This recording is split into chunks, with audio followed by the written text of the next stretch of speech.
Two pebbles. We have a pebble being thrown straight up, and it has an initial velocity of 16 meters per second from a height of 1.4 meters above the ground.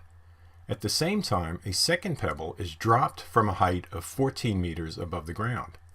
Find the time when the two pebbles reach the same level above the ground, then find their velocity, and then find their landing velocity after they complete their little trajectory and land back on the ground, and find the landing time difference of the two pebbles. Find the time when the two pebbles reach the same level above the ground. So what are we looking here?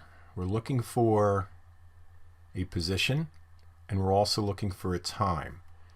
That leads us to the second kinematics equation. So we're going to solve it for each pebble and then put a requirement on it. They have to land at the same point right here.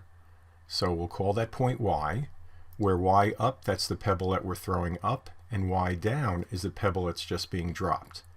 We will get two equations, a system of equations, and then we'll solve them, and we'll take up as positive. So here's our general equation here, the second kinematics.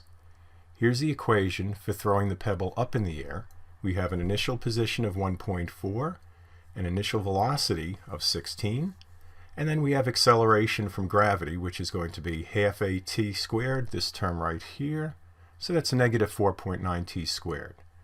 The pebble that we're dropping down has an initial height of 14, no initial velocity, and again, here's the acceleration term. We set those terms equal to each other because we want them to meet at the same place. And look what goes out right here. Acceleration term cancels because it's the same for both pebbles. Once the pebble leaves your hand, if you're throwing it up, or once it leaves wherever you're dropping it from, they're both subject to the same acceleration, so that just cancels out. We're left with a term in t, and also this 12.6, and we solve it and find out that at 0.79 seconds, these pebbles reach the same point. Find the velocity of each pebble at this point. Well, what did we find on the previous slide? We found time, which was 0.79 seconds, and we want to find a velocity. So that just leads us to the first kinematics equation. And then the acceleration, of course, is negative g.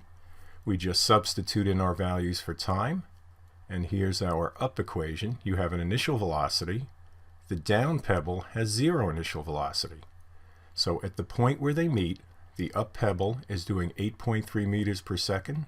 It's still going up. And the pebble going down is a negative 7.7, which makes sense. I mean, that was falling from the second it was dropped.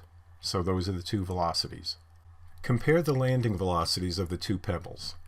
Well, since we know the displacement of each pebble, and we're trying to find velocity, we'll use a third kinematics equation. So we'll take the first one here. This is for the pebble thrown up. And you can see we have v squared up equals the initial velocity squared minus 2g delta y. Delta y is our displacement.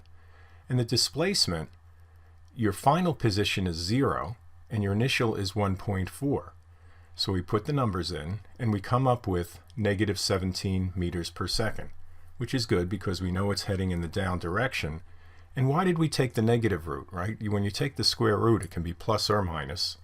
Well, you have to apply the physical condition to the math, and we know it's heading down when it falls, so we use a negative root.